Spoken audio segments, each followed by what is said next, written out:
Why is the state legislature interested in this? The state legislature is getting interested in it because, for one thing, as law enforcement is dealing with this issue, this is not just your basic prostitution ring typically you're dealing with. This is a situation in which you have women who are being sometimes abducted or recruited from places like strip clubs, massage parlors, and are being brought into captivity. And then when law enforcement, they may be able to bust up a ring, but at the point of that the women are either released from the criminal justice system or simply just allowed to go, then you have all the sorts of issues that they have dealt with during their time in captivity. They have all sorts of issues of Stockholm syndrome or other different types of mental and emotional distress. They have very, very few legitimately marketable job skills, quite possibly. They may, if they're in case of some instances, they may not speak English very well. They may not have other contacts in this country even. And so it becomes a issue of social welfare organizations, both private and public, and how is it possible to help these women heal, and it's mostly women, help these women heal, and then also reintegrate them into society.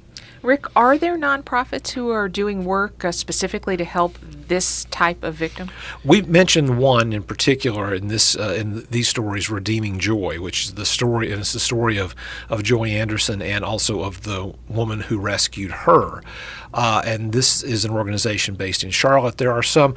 They are not very well publicized, and some of that's for obvious reasons, because you don't want to let the people who are involved in organizing these organized crime rings know where the victims are.